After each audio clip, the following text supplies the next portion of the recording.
हम चैप्टर आज स्टार्ट करने वाले हैं, that is purification of organic compounds. तो इस चैप्टर में हम पढ़ते क्या है, हम यहाँ पर ऑर्गेनिक कंपाउंड्स की प्योरिफिकेशन पढ़ते हैं। ये प्योरीफाई कैसे किया जाता है, और प्योरीफाई का मतलब क्या हो गया, it means to remove the impurities.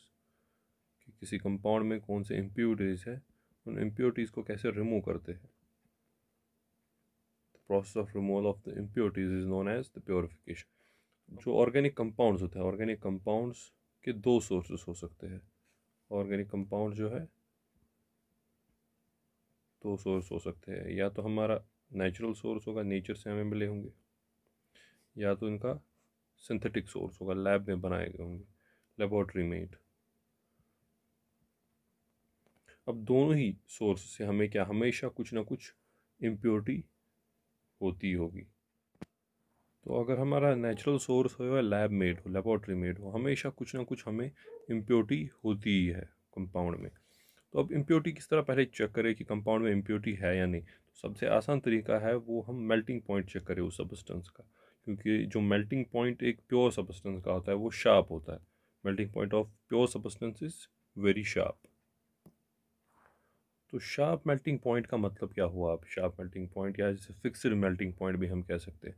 Sharp melting point means कि वो सब्सटेंस जो है वो किसी खास टेम्परेचर पर ही मेल्ट होता है। लेट से अगर हम कहें सब्सटेंस, किसी खास सब्सटेंस का मेल्टिंग पॉइंट 25 डिग्री सेल्सियस है, तो उसका मतलब हो गया कि जब हम टेम्परेचर 25 डिग्री सेल्सियस लाएंगे तो इसी 25 डिग्री सेल्सियस पर ही ये सारा का सारा मेल्ट हो जाएगा। तो शार्प मेल्टिंग पॉइंट का मतलब हो गया कि वो सब्सटेंस उसी टेम्परेचर पर मेल्ट सारा का सारा हो जाएगा, तो उसे हम शार्प मेल्टिंग पॉइंट कहते हैं। तो जो इम्प्योर सब्सटेंस होते हैं, इम्प्योर सब्सटेंस पहले ही उस फिक्स टेम्परेचर पर मेल्ट नहीं होते। इम्प्योरिटी जब आ जाती है सब्सटेंस में, तो उस वजह से मेनली क्या होता है, मेल्टिंग पॉइंट डिक्रीज हो जाता है सब्सटेंस का।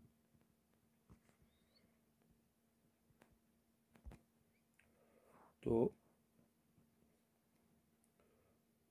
और जो इम्प्योर सब्सटेंसेस होते हैं, impure substances they don't melt at a fixed temperature. Impure substance fixed temperature पर मेल्ट नहीं होते हैं, तो they melt at a range of temperature. तो ये एक टेम्परेचर पर मेल्ट नहीं होते हैं जो इम्प्योर सब्सटेंस होते हैं। तो रेंज ऑफ टेम्परेचर का मतलब क्या हो गया, अगर हम कहें हमारे पास एक इम्प्योर सब्सटेंस ए है, और इसका मेल्टिंग पॉइंट अगर हम कहें, तो ये मेल्ट लेट से 25 डिग्री सेल्सियस पर स्टार्ट होता है। It starts to melt at 25 degree Celsius, लेकिन सारा का सारा कंप्लीटली मेल्ट नहीं होता है 25 डिग्री सेल्सियस। लेट से कि ये 25 से 35 डिग्री सेल्सियस के बीच में मेल्ट होता है। तो 25 डिग्री सेल्सियस पर स्टार्ट होता है मेल्ट होना, और 35 डिग्री सेल्सियस पर हम कह सकते हैं कि ये कंप्लीटली मेल्ट हो जाता है। It completely melts at this temperature. तो क्योंकि ये अब एक फिक्स्ड टेम्परेचर पर मेल्ट नहीं होता, it melts over a range of temperature, उस सब्सटेंस को हम कहते हैं that it this substance is a impure substance. तो एक तरीका चेक करने का कि सब्सटेंस प्योर है या नहीं है, आप उसका मेल्टिंग पॉइंट चेक करें। अगर वो एक खास मेल्टिंग पॉइंट पर मेल्ट होता हो कंप्लीटली किसी खास टेम्परेचर पर, तो हम कह सकते हैं कि ये सब्सटेंस एक प्योर सब्सटेंस है। लेकिन अगर वो किसी खास टेम्परेचर पर मेल्ट ना हो, वो किसी रेंज ऑफ टेम्परेचर पर मेल्ट होता हो, तब हम उस सब्सटेंस को कहेंगे कि this substance has some impurity in it. Pure substance भी एक्चुअली किसी फिक्स टेम्परेचर पर नहीं मेल्ट करते हैं। इनमें भी जो टेम्परेचर रेंज होता है, टेम्परेचर का रेंज होता है, it varies from 0.5 to 1 degree Celsius. अगर हम यहाँ पर इस केस में कहें कि 25 डिग्रीज इसका मेल्टिंग पॉइंट है, तो हम ऐसे भी कह सकते हैं कि ये 25 डिग्री से और 26 डिग्रीज के बीच में मेल्ट होता कम्प्लीटली। तो इसमें भी कम से कम 1 डिग्री की वेरिएशन आती है। लेकिन जब इम्प्योरिटी हो तब वेरिएशन काफ़ी ज़्यादा आती है। तो एक और तरीका ये चेक करने का कि हमारा सब्सटेंस प्योर है या नहीं, आप उसका बॉइलिंग पॉइंट चेक करें। जैसे कि मेल्टिंग पॉइंट, उसी तरह ही आप बॉइलिंग पॉइंट चेक कर सकते हैं। अगर वो किसी खास टेम्परेचर पर बॉयल होता हो, तो हम कह सकते हैं द सब्सटेंस इज़ प्योर। लेकिन ये सारे टेक्निक जो है they are very slow techniques, because आपको बार बार चेक करना पड़ता है कि बॉइलिंग पॉइंट क्या है, वो मल्टीपल रीडिंग्स लेने पड़ते हैं, so that takes time. So better technique जो है to check whether a substance is pure or impure, that is the spectroscopic technique. Spectroscopic method से हम काफ़ी जल्दी चेक कर सकते हैं कि कोई सब्सटेंस प्योर है या नहीं है, and it is more reliable then those conventional methods. तो हमारा चैप्टर मेनली डिवोटेड होगा टुवर्ड्स द प्योरिफिकेशन, कि हम प्योर कैसे करें। अब प्योरिफिकेशन की बात हम करते हैं। तो अब प्योरिफिकेशन की अगर बात करें, हमें सब्सटेंस को अगर प्योर करना हो, उसकी इम्प्योरिटी रिमूव करनी हो, तो मेथड किस पर हम, there are various methods to purify a substance. Pure करने के बहुत सारे मेथड्स हैं, तो मेथड डिपेंड किस पर करेगा कि हम कौन से मेथड को अप्लाई करेंगे। It mainly depends on two things, दो चीज़ों पर डिपेंड करता है mainly. First is it depends on the nature of the substance that is to be purified. पहले तो डिपेंड करेगा कि जिस सब्सटेंस को हमें प्योर करना है, जिसमें से इम्प्योरिटी निकालनी है, उस सब्सटेंस के नेचर पर डिपेंड करेगा कि जिस सब्सटेंस को हमें प्योर करना है उस पर डिपेंड करेगा ये।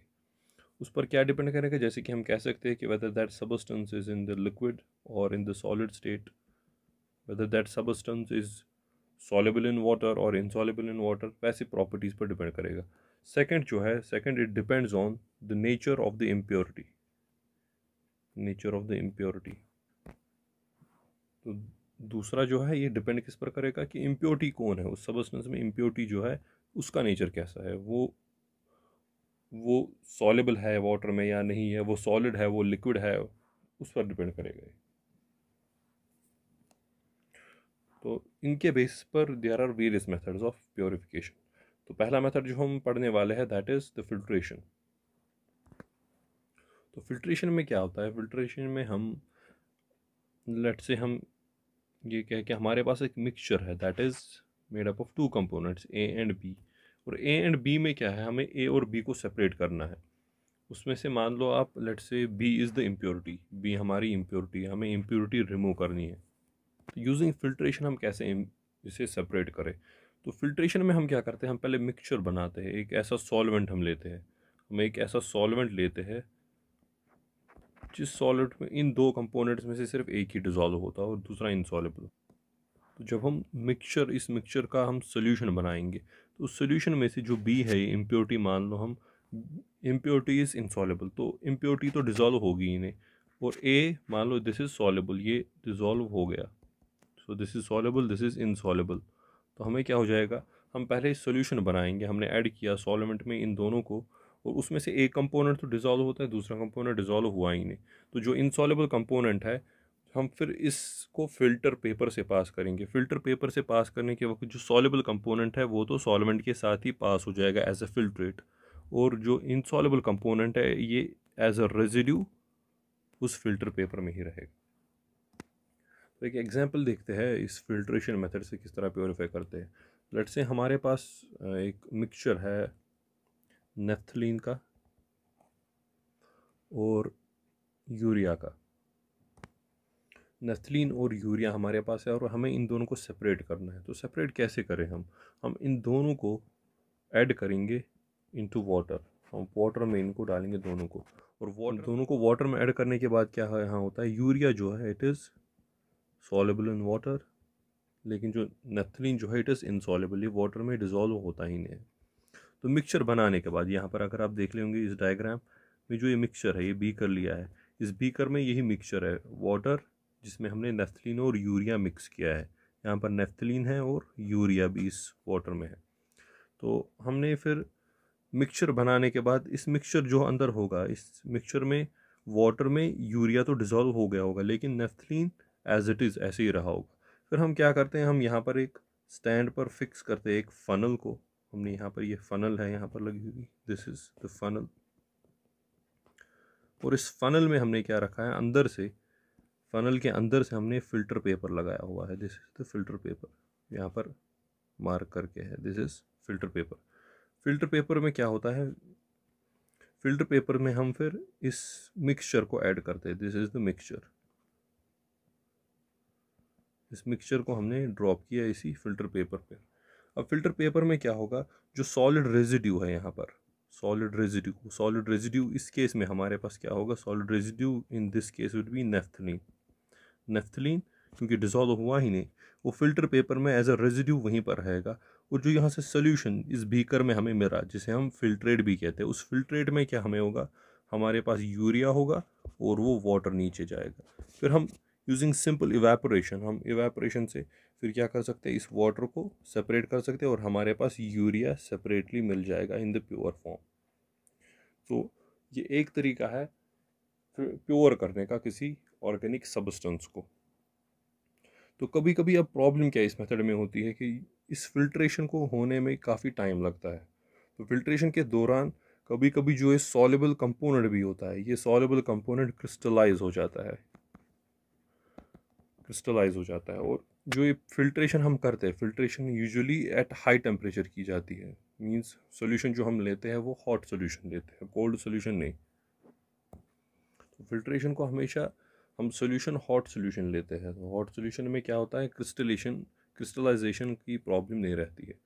तो जबकि अगर अब प्रॉब्लम क्या है ऊपर वाले मेथड में, ऊपर वाले मेथड में प्रॉब्लम ये है कि इसमें काफ़ी टाइम लगता है, it is time consuming, it takes time.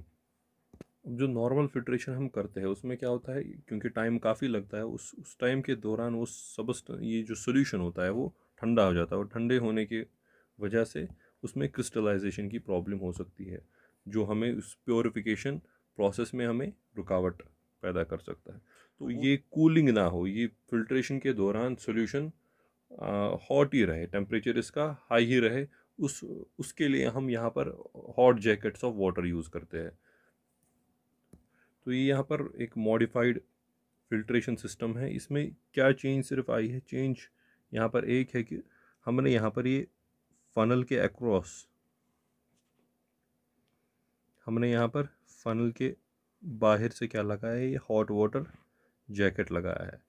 This is the, इसके अंदर पानी होता है और उस पानी को गर्म करते हैं, तो इस वजह से ये जो सोल्यूशन है वो गर्म ही रहता है, ठंडा नहीं होता है। तो इट प्रिवेंट्स क्रिस्टलाइजेशन। तो ये हॉट वाटर जैकेट्स यूज़ करने से हमें क्या होता है, सोल्यूशन गर्म ही रहता है ड्यूरिंग द फिल्ट्रेशन, और हमारी क्रिस्टलाइजेशन की जो प्रॉब्लम होती थी ड्यूरिंग फिल्ट्रेशन वो दूर हो जाती है। लेकिन तब भी इस प्रोसेस में अभी भी क्या प्रॉब्लम है कि ये अभी भी टाइम कंज्यूमिंग है, इसमें अभी भी टाइम लगने वाला है। क्रिस्टलाइजेशन तो नहीं होगी लेकिन टाइम अभी भी लगेगा। तो टाइम को कम करने के लिए हम क्या कर सकते हैं, हम यहाँ पर वैक्यूम चेम्बर बना सकते हैं। ये जो ये वाला एंड है जहाँ से फिल्ट्रेट पास होता है, इसको अगर हम लो प्रेशर रीजन बना दें तो ये जो फिल्ट्रेशन प्रोसेस है वो काफ़ी जल्दी होगा। तो नॉर्मल फिल्ट्रेशन प्रोसेस को फास्ट करने के लिए, क्योंकि नॉर्मल फिल्ट्रेशन जो प्रोसेस है ये काफ़ी स्लो होती है, इसमें काफ़ी टाइम लगता है, तो इसको फास्ट करने के लिए हम क्या करते हैं, वी यूज़ द वैक्यूम।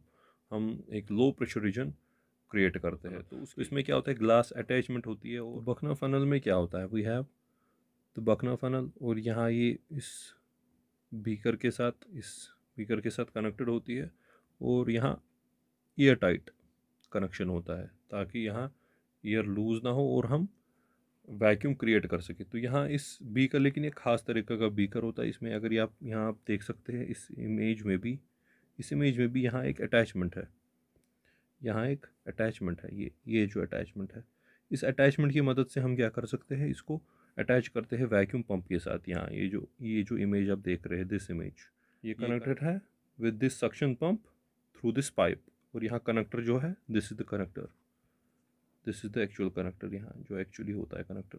इस वजह से हम क्या कर पाते हैं, इस बीकर के अंदर लो प्रेशर रीजन बन जाता है, यहाँ लो प्रेशर रीजन बन जाता है। उस लो प्रेशर की वजह से क्या होता है, जो फिल्ट्रेशन प्रोसेस है ये काफ़ी फास्ट हो जाता है। तो ये हमने आज प्योरिफिकेशन में एक मेथड देखा, फिल्ट्रेशन, और हम नेक्स्ट लेक्चर्स में कंटिन्यू करते हैं बाकी सारे मेथड्स को। Thank you.